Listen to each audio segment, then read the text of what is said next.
खबर भीलवाड़ा से है। भीलवाड़ा के एमजीएच में फिर से 2 प्रसूताओं की मौत का मामला सामने आया है। नॉर्मल डिलीवरी के बाद सुगना और रानी की मौत हुई है। दोनों हाई रिस्क प्रेगनेंसी में नहीं थी।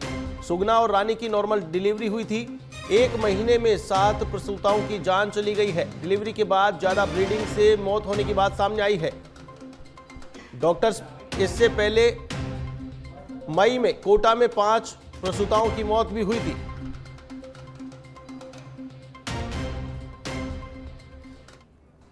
रुक करेंगे इस वक्त की बड़ी खबर की ओर। राजधानी जयपुर से इस वक्त की बड़ी खबर आपको बता रहे हैं। पीडब्ल्यूडी के एसीएस प्रवीण गुप्ता के खिलाफ पीडब्ल्यूडी ठेकेदारों ने आक्रोश व्यक्त किया है। प्रवीण गुप्ता के खिलाफ प्रदेश भर में ठेकेदार लामबंद हो गए हैं। पीडब्ल्यूडी विभाग में जवाबदेही और पारदर्शिता लागू करने की मांग की जा रही है। प्रवीण गुप्ता के कार्यकाल में विवादों के कारण विभाग चर्चाओं में रहा। अब प्रवीण गुप्ता के खिलाफ ठेकेदारों ने मोर्चा खोल दिया है। राजधानी जयपुर में जगह जगह प्रवीण गुप्ता के पोस्टर लगाए गए हैं। क्या प्रवीण गुप्ता के खिलाफ मंत्री कोई कार्रवाई करेंगे? बड़ा सवाल। एसीएस प्रवीण गुप्ता के खिलाफ ठेकेदारों ने मोर्चा खोल दिया है। एसीएस के खिलाफ पीडब्ल्यूडी ठेकेदारों ने मोर्चा खोला है। भारी आक्रोश ठेकेदारों में देखा जा रहा है। तो वहीं प्रवीण गुप्ता के खिलाफ प्रदेश भर में ठेकेदार लामबंद हो चुके हैं। प्रवीण गुप्ता के खिलाफ ठेकेदारों ने मोर्चा खोला है। राम सिंह शेखावत प्रदेश अध्यक्ष, रजिस्टर्ड ठेकेदार एकता संघ, इनके नेतृत्व में मोर्चा खोला गया है। जगह जगह विरोध प्रदर्शन किए जा रहे हैं। पीडब्ल्यूडी के ठेकेदारों में भारी आक्रोश देखा जा रहा है।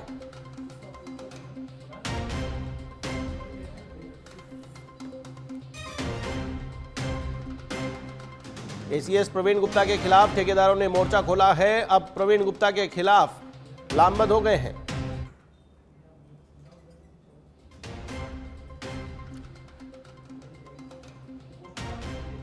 इस खबर पर अधिक अपडेट के लिए मेरे साथ लाइव जुड़ चुके हैं हमारे संवाददाता कुणाल भटनागर। कुणाल, क्या है ये मामला? एसीएस पर बड़े गंभीर आरोप लगे हैं, ठेकेदार लामबंद हुए हैं। इसका मतलब कहीं न कहीं दाल में काला जरूर है। देखिए, निश्चित रूप से, क्योंकि किसी एसीएस के खिलाफ इतना खुलकर जो विरोध प्रदर्शन जो है पहली बार देखने को मिल रहा है। इतना ही नहीं कि आप ये देखिए कि विरोध में जगह जगह पर पोस्टर लगाए गए हैं और पोस्टर में कई गंभीर आरोप जो हैं लगाए गए हैं। अज्ञात जो ज्ञापन दिया गया है, जो शिकायत दी गई है, उसमें भी कई गंभीर आरोप जो हैं एसीएस प्रवीण गुप्ता पर लगाए गए हैं। इसमें यह कहा गया है, हालांकि इसके कोई तथ्य तो संलग्न नहीं है, लेकिन ऐसा कहा गया है कि पिछले 2 साल में 500 करोड़ रुपए की जो वसूली है वो की गई है। ठेकेदार काफी परेशान है। ठेकेदारों की जो फाइलें हैं वो जो है एसीएस लेवल पर अटकाई जाती हैं और उसके लिए मोटी जो रकम है, ऐसा आरोप लगाया जा रहा है कि वो यहां पर मांगी जाती है। इसके अलावा जो जूनियर अधिकारी, ये यहां बात केवल ठेकेदारों की नहीं है, ठेकेदारों ने यह भी आरोप लगाया है कि जो जूनियर अधिकारी हैं उनके ऊपर जो है ट्रांसफर की धमकी देकर, विभागीय जांच की धमकी देकर इस तरह के आरोप लगाए गए हैं। उन पर दबाव बनाया जाता है और उनसे काम करवाया जाता है। और क्योंकि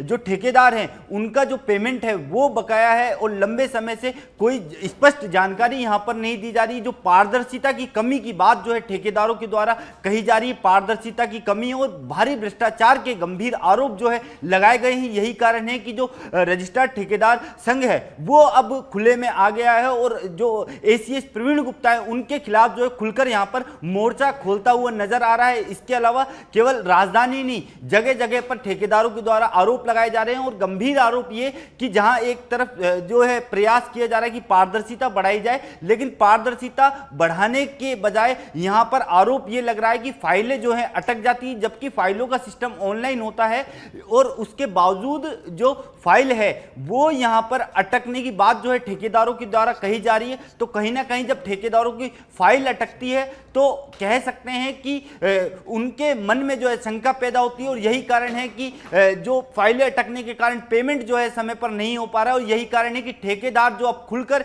एसीएस प्रवीण गुप्ता के खिलाफ मैदान में आ चुके हैं। बिल्कुल बिल्कुल, हमारे साथ बने रहिए। कुणाल भटनागर, ये हमारे संवाददाता एकता संघ के प्रदेश अध्यक्ष राम सिंह हमारे साथ जुड़ चुके हैं। राम सिंह जी, क्या कुछ मामला है? पूरा संघ एकजुट हो चुका है, लामबंद हो चुका है, एसीएस के खिलाफ मोर्चा खोला है, क्या मामला है? जानना चाहेंगे विस्तार से राम सिंह जी। ऐसा है जनाब, इन एसीएस साहब को आए हुए 2 साल हो चुके हैं और इनकी एक आदत है कि जो फाइल इनके ऑफिस में जाती है उसको ये 15 दिन, 20 दिन, महीने, 2 महीने, 4 महीने, यहाँ तक कि 6 महीने तक फाइलों को रोक के रखते हैं, जबकि एक इंटेलिजेंट ऑफिसर को डिसीजन लेने में टाइम नहीं लगना चाहिए। ये सब कमाई का जरिया इन्होंने ढूंढ रखा है कि जितने दिन आदमी परेशान होगा पैसा लेके आएगा तो उसका काम करेंगे। और ये सारी चीजें पीएमओ तक भी जा रखी हैं, लेकिन ना जाने किनका हाथ है इनके ऊपर। जी क्या सीएमओ से है या सेंटर से है, जी इनका कुछ भी नहीं बिगड़ता और दिन पे दिन इनके पेट बड़े होते जा रहे हैं। जी राम सिंह जी, क्या फाइलों को डिले किया जाता है या फिर कुछ फाइलों को पास करने के एवज में कुछ मांगा भी जाता है? क्या इस प्रकार की कोई इनपुट या कोई तथ्य आपके पास में है? देखिए, बहुत कम लोगों में दम होता है जो आके सामने बोल सके कि हम पैसा दे के आए हैं। जी फाइल 6 महीने तक रोक के रखने का क्या मतलब है उस पर डिस्कस लिख के? उसका मतलब यही है कि पार्टी कब आएगी, पैसा लेके उसके बाद इसे निकालेंगे। लेकिन अमूमन राम सिंह जी देखा जाता है कि फाइलों को अगर डिले किया जाता है तो उनका कोई प्रतिनिधि या कोई बिचौलिया वो किसी न किसी फाइल को आगे पास कराने के एवज में कोई दलाली की बात करता है, कोई रिश्वत की बात करता है। क्या इस प्रकार के कोई मामले सामने आए हैं? ऑफिशियल रिकॉर्ड पे तो नहीं है वो चीजें जी। लेकिन बिना पैसे दिए हुए कोई काम नहीं कर रहा है। जी, ये पोस्टर लगाने की नौबत आई है, ये जानना चाहेंगे। आखिरकार अब पोस्टर भी चिपका दिए हैं, तो मतलब ये जो इनकी फाइलों को रोकने की जो समय सीमा थी वो काफी हद तक इन्होंने खींची और आखिरकार ठेकेदारों ने मजबूर होकर के इस प्रकार का कदम उठाया है। बिल्कुल सही बात है। ये फाइल अगर जाती है, इंटेलिजेंट आईएएस है, 5 दिन 4 दिन में फाइल वापस आ जानी चाहिए लौट के। 6 महीने तक अपने कमरे में बंद करके रखने का क्या तर्क है वो आप लोग खुद समझ सकते हैं। फिलहाल आपने पोस्टर चिपका दिए हैं, मोर्चा खोल दिया है, अब आगे क्या रणनीति है? अगर एक्शन नहीं लिया जाता है, फाइलें पास नहीं होती है, अब क्या मांग है? आपका एसोसिएशन, आपका संघ क्या मांग लेकर के आगे चल रहा है? अगला कदम क्या होगा? देखिए, पहले तो हमारे जो बकाया भुगतान है वो टाइमली हो, क्योंकि सरकार ने ठेकेदारों को बर्बाद करने की ठान रखी है। 6 महीने तक भुगतान नहीं करते, ट्रेजरी का नाटक करते हैं कि ट्रेजरी में बिल चलेंगे, पेमेंट नहीं आ रहा है जी। उसकी वजह से ठेकेदारों का पूरा सिस्टम खराब हो चुका है। उनका बैंक से सिबिल खराब हो चुके हैं, लोन देने वाले नहीं दे रहे हैं उनको, सप्लायर उनसे नाराज है। कैसे काम होगा? एक तरफ तो ये कह रहे हैं कि हम विकास कर रहे हैं और दूसरी तरफ ये विनाश में लगे हुए हैं। ये सब इनके मैनेजमेंट की वजह से है, क्योंकि सरकार के पास ना तो पैसों की कमी है ना कुछ और, खाली ये व्यवस्थाएं बिगड़ रही है लेन देन के चक्कर में। तो आपके संघ ने क्या किसी मंत्री से मुलाकात की है या मुख्यमंत्री से मिलने की कोशिश की है या मुख्य सचिव से मुलाकात करने की कोशिश की है? ये पोस्टर लगने का मतलब आप समझिए कि इससे पहले हर एक जगह पर जाके प्रदर्शन किए जा चुके हैं, उनको अपने प्रेजेंटेशन दिए जा चुके हैं, लेकिन फिर भी सरकार के कान पे जू नहीं रेंग रही, इसलिए लास्ट में ये पोस्टर लगाने की नौबत आई है। चलिए, तमाम जानकारी साझा करने के लिए बहुत बहुत शुक्रिया। तो ये थे राम सिंह शेखावत, प्रदेशाध्यक्ष ठेकेदार एकता संघ एकीकृत के। फिर से रुक करेंगे, हमारे संवाददाता कुणाल भटनागर लगातार हमारे साथ बने हुए हैं। कुणाल, क्या ये आरोप लगाए जा रहे हैं, फाइल को रोका गया है, डिले किया जा रहा है, पेमेंट के लिए ठेकेदारों को तरसाया जा रहा है और सीधा सीधा एक इशारा कि हमसे मिलो और ये फाइल तभी उस प्रक्रिया से पास हो सकती है, इस प्रकार का अंदेशा, इस प्रकार की आशंका इन्हें लग रही है? हालांकि खुल करके इन्होंने भी नहीं बताया कि किसी से पैसे खुल के मांगे गए या फिर इन्होंने कहा कि कोई आके सामने बोलने की हिम्मत इस प्रकार की नहीं रख पा रहा है। क्या ये पूरा मामला, क्या आगे इसकी रणनीति निकल करके आ रही है? देखिए, क्योंकि यहाँ पर संदेह इसलिए बढ़ जाता है क्योंकि जब आप पूरा प्रोसेस ऑनलाइन होता है, ऐसे में कहीं एक जगह इनका आरोप है कि तमाम जो ठेकेदार हैं उनकी जो फाइलें हैं वो एसीएस लेवल पर अटक जाती हैं। अटकने का कारण स्पष्ट नहीं है और समय सीमा निश्चित नहीं है, तो इसी कारण से जो तमाम ठेकेदार हैं उनमें आक्रोश है। इसके अलावा हम बातचीत करें कि ये जो ठेकेदार हैं, जब ठेके का अनुबंध होता है, अनुबंध में तमाम शर्तें दी होती हैं, कब पेमेंट होगा, कब क्या होगा, तमाम सारी चीज़ें अनुबंध में दी होती है। लेकिन उसके बावजूद भी अगर ठेकेदारों को इस तरह से परेशान यहाँ पर करने का जो आरोप यहाँ पर लगाया जा रहा है, बिना वजह के फाइल अटक रही है, तो कहीं ना कहीं जो विभाग है पीडब्ल्यूडी, उसकी पारदर्शिता पर गंभीर सवाल जो है यहाँ पर खड़े होते हैं। यही कारण है कि मजबूरन जो है खुलकर अब ठेकेदार जो हैं वो सामने आए और यही कारण है कि उन्होंने खुलकर जो है एसीएस प्रवीण गुप्ता का यहाँ पर विरोध किया और उन्हें पोस्टर लगाने की यहाँ पर नौबत आई। आगामी समय में इनका कहना है कि हम विभिन्न स्तरों पर जो है ज्ञापन देंगे, हमारी बात को नहीं सुना गया तो आने वाले समय में हम और जो है अपनी बात को मजबूती से रखने के लिए धरातल पर उतरेंगे। चलिए, बहुत बहुत शुक्रिया हमारे साथ जुड़ने के लिए। तो यह थे हमारे संवाददाता कुणाल भटनागर, जो बता रहे थे कि किस प्रकार से ठेकेदारों ने मोर्चा खोला है और एसीएस के खिलाफ सीधी लड़ाई अब शुरू कर दी है। फिलहाल पोस्टर चस्पा किए हैं, आगे की रणनीति देखना दिलचस्प होगा कि इस मामले में आखिरकार सरकार कोई एक्शन लेती है या नहीं। रुक करेंगे अगली खबर की ओर। अगली खबर जोधपुर से। जोधपुर में पीसीपीएनडीटी सेल ने बड़ी कार्रवाई को अंजाम दिया है। भ्रूण लिंग परीक्षण के आरोपों में नर्सिंग होम संचालक को गिरफ्तार किया गया है। बनाड़ क्षेत्र में पोर्टेबल अल्ट्रासाउंड मशीन से अवैध लिंग परीक्षण का खुलासा हुआ है। छापेमारी में गर्भवती महिला, पोर्टेबल मशीन और 50,000 रुपए बरामद किए गए हैं। आपको बता दें कि मुखबिर की सूचना पर विशेष टीम ने इस कार्रवाई को अंजाम दिया है। आरोपी को लिंग परीक्षण करते हुए रंगे हाथों पकड़े जाने का दावा किया गया है। पीसीपीएनडीटी सेल आरोपी के नेटवर्क की जांच में जुट गई है। आधिकारिक पुष्टि और विस्तृत जांच रिपोर्ट का फिलहाल इंतजार है।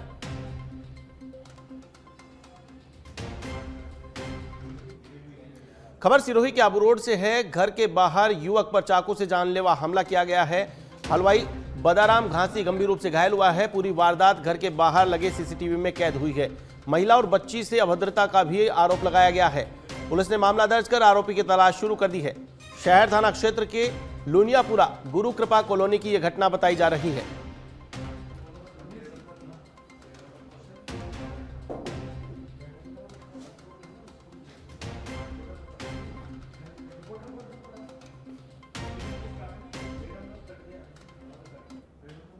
विधानसभा का मानसून सत्र 20 अगस्त से शुरू होने जा रहा है। सदन के हंगामेदार रहने के आसार हैं। विपक्ष सरकार को घेरने की तैयारी में है, तो वहीं सत्ता पक्ष भी विपक्ष के हमलों का जवाब देने की तैयारी में है। विधानसभा के मानसून सत्र पर गृह राज्य मंत्री जवाहर सिंह बेडम से एक्सक्लूसिव बातचीत की हमारे पॉलिटिकल एडिटर लाल सिंह फौजदार ने। से मानसून सत्र का आगाज होने जा रहा है। जैसे कि आसार है, सत्र हंगामेदार रह सकता है। विपक्ष पूरी तरह से हमलावर है, कई मुद्दों को लेकर सरकार को घेरने की तैयारी में है, तो वहीं सरकार भी पूरी तैयारी में है। मेरे साथ गृह राज्य मंत्री जवाहर सिंह बेडम है, उनसे बात करते हैं। मानसून सत्र भले ही छोटा रहेगा, लेकिन उम्मीद है कि इस बार तीखे व्यंग्यवाण भी चलेंगे, आप पर हमला भी होगा। किस तरह की तैयारी है सरकार? देखिए, मानसून सत्र में जो विधायी कार्य हैं उनको निपटाने के लिए सरकार की ओर से जो भी सूचनाएं हैं, कोई विधेयक हैं, उनको पास करवाने का काम तो किया ही जाएगा। लेकिन मैं ये समझ सकता हूँ कि प्रदेश के यशस्वी मुख्यमंत्री आदरणीय भजनलाल शर्मा जी के नेतृत्व में हमारी सरकार ने जनता के प्रति जवाबदेह होकर के जो काम किए हैं, जिनकी जनता मुक्त कंठ से सराहना भी कर रही है। आप पानी की समस्या के समाधान के बारे में सोच सकते हैं। आप युवाओं को रोजगार देने में जिस तरह से कीर्तिमान स्थापित किया है, कानून व्यवस्था सुदृढ़ हुई है। 14.5% की कमी सभी प्रकार के अपराधों में देखने को मिली है। रिफाइनरी की सौगात पूरे राजस्थान को जो मिली है, उससे लोग उत्साहित हैं। गरीबों के कल्याण के लिए 350 करोड़ से ज़्यादा का प्रावधान करके गरीबी मिटाने के काम माननीय मुख्यमंत्री जी के नेतृत्व में राजस्थान में हो रहे हैं। हमारी महिलाओं को समृद्ध करने के लिए जिस तरह की योजना लागू की हैं, चाहे डायरेक्ट बेनिफिट स्कीम हो या आप लखपति दीदी बनाने के लिए जो 1 लाख तक की सीमा थी, उसको 1.5 लाख तक का सस्ते दर पर ऋण उपलब्ध करा के उनके स्वरोजगार के उद्यम स्थापित करने का सहयोग जो हमने किया है। हमारे स्टूडेंट्स को सुविधा मिले, अच्छे कॉलेज इंस्टीट्यूट खोलें, उसके लिए घोषणाएं की हैं जो धरातल पर आ रही हैं। युवाओं का विशेष ध्यान रखा, चाहे निजी क्षेत्र में या सरकारी क्षेत्र में उनको रोज़गार उपलब्ध हों। सबसे बड़ी जो उनकी डिमांड थी कि हमारा युवा तैयारी करता है, कंपटीशन के लिए रात दिन मेहनत करता है और पेपर लीक की घटनाएं हो जाया करती थी। 350 से ज़्यादा पेपर इन 2.5 वर्षों में हुए हैं, तो मैं समझ सकता हूँ कि एक भी पेपर लीक नहीं हुआ, जो युवाओं में एक संदेश गया है कि हाँ, राजस्थान की सरकार मेहनतकश लोगों के हितों की रक्षा के लिए खड़ी है। पारदर्शिता से पूरा काम हो, इसके लिए हमारी सरकार ने काम किया है।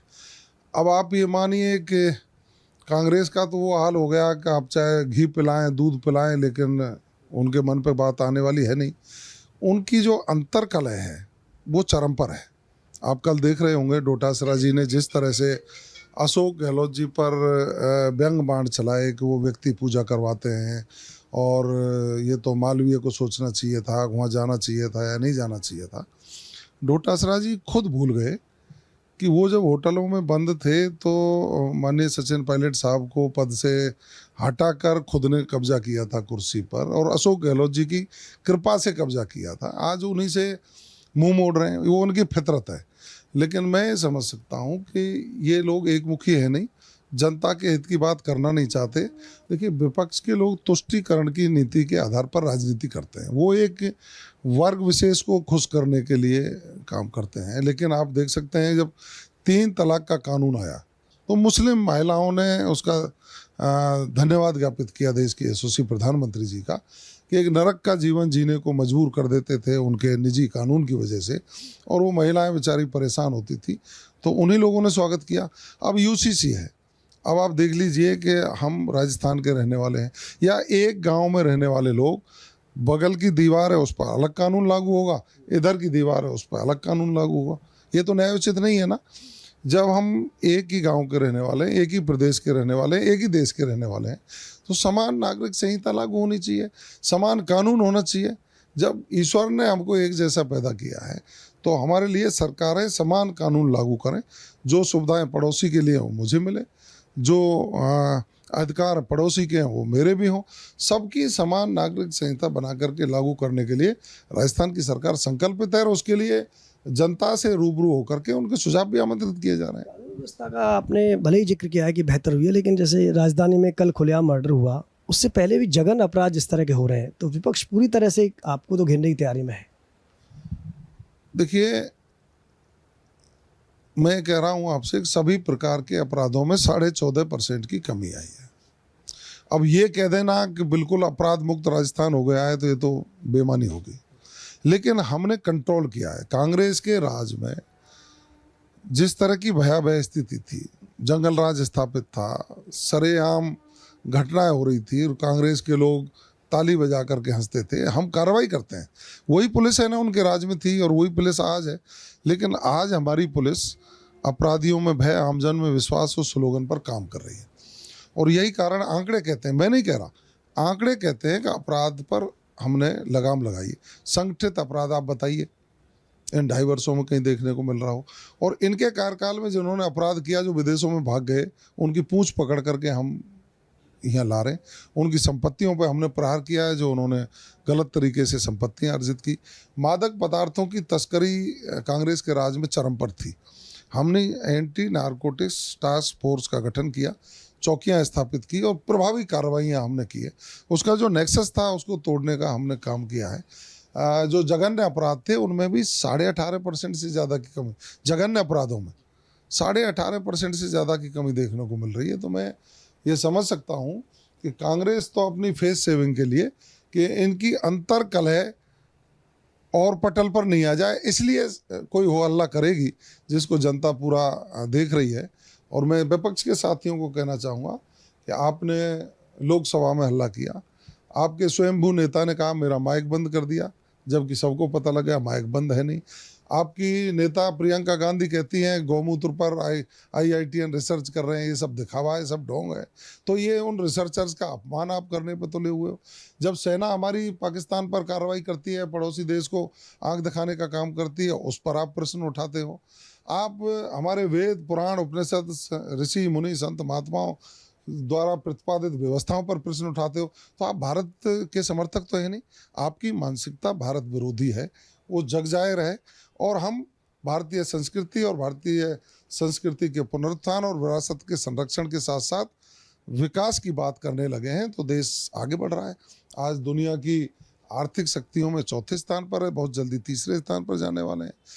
देश के प्रधानमंत्री जी अच्छे प्रबंधन के साथ शानदार सरकार चलाते हुए इस भारत के गौरव को बढ़ाने का काम कर रहे हैं, जो इनके पेट में पच नहीं रहा, पेट में दर्द हो रहा है। ये तो गृह राज्य मंत्री जवाहर सिंह बेडम, यानी ये तो तय है कि सदन हंगामेदार रहेगा, लेकिन हम उम्मीद करते हैं कि सदन सुचारू रूप से चले ताकि जनहित की आकांक्षाओं का केंद्र विधानसभा में वो तमाम विधेयक पारित हो जो जनता के हित में काम आ सकें, राजस्थान का विकास हो करे। वीडियो जर्नलिस्ट दिनेश के साथ लाल सिंह फौजदार, सच बेधड़क, जयपुर। पाली के सोजत से खबर है, सच बेधड़क की खबर का असर देखने को मिला है। पाइपलाइन लीकेज के मामले में समाधान हुआ है। खबर के बाद जलदाय विभाग ने तत्काल संज्ञान लिया। मौके पर टीम पहुंची और मरम्मत कार्य शुरू किया गया। 10 दिनों से सड़क पर पानी बह रहा था। लीकेज ठीक होने से राहगीरों को राहत मिली है। कृषि मंडी के पास कर्माबाई मंदिर का ये मामला है, जहां सच बेधड़क की खबर का असर देखने को मिला है।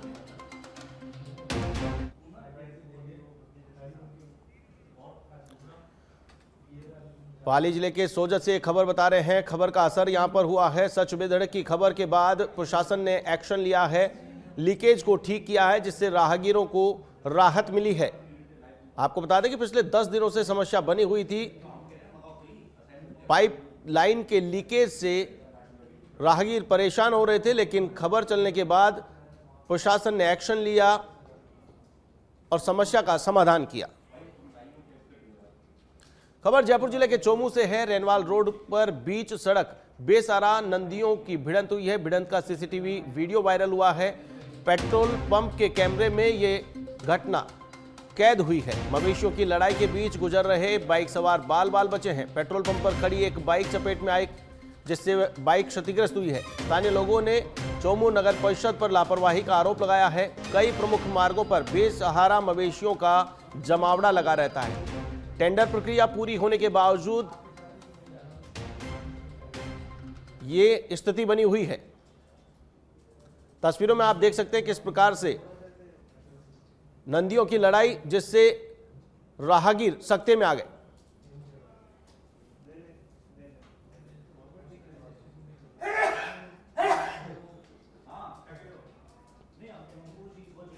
बांसवाड़ा में हुए भीषण स्कूल बस हादसे के बाद डूंगरपुर पुलिस और यातायात विभाग पूरी तरह अलर्ट हो गया है। राज्य सरकार के निर्देश पर शहर में विशेष जांच अभियान चलाकर स्कूल बसों, ऑटो और वैन की सघन जांच की गई है।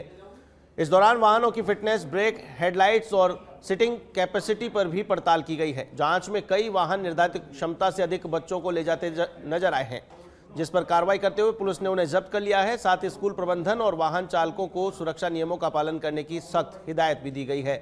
जब्त वाहनों में मौजूद बच्चों को वैकल्पिक वाहनों से सुरक्षित स्कूल पहुंचाया गया। अभी आपने शायद नोट किया हुआ कि भी राजस्थान में पिछले 2-4 शहरों में स्कूल की बच्चों की गाड़ियाँ दुर्घटना हो रही है, तो जैसे हताहत भी हुए हैं, कई गंभीर घायल भी हुए हैं।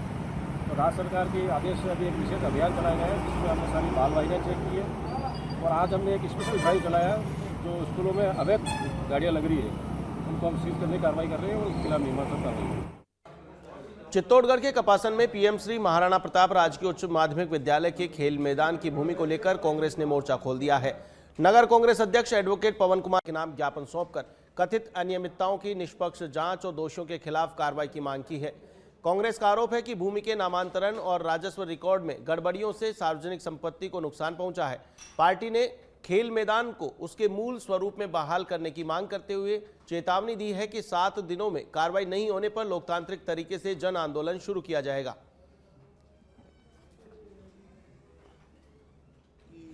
जो भू रूपांतरण है वो किन्हीं 2 व्यक्तियों के नाम हो गया है, और जो बरसों से जहां खिलाड़ी खेलते आए हैं, स्कूल का जो मैदान है वहां पर लगभग 60 या 70 वर्षों से पूर्व में दान। झालावाड़ से बड़ी खबर आपको बता रहे हैं। ऑपरेशन दिव्य प्रहार 2 के तहत पुलिस ने बड़ी कार्रवाई की है। कुख्यात तस्कर की 2 करोड़ 28 लाख से अधिक की संपत्ति को फ्रीज किया गया है। एनडीपीएस एक्ट के तहत चल अचल संपत्तियों पर शिकंजा कसा जा रहा है। मकान, कृषि भूमि और वाहनों को स्थायी रूप से फ्रीज किया गया है। नशे की अवैध कमाई पर लगातार कार्रवाई देखने को मिल रही है।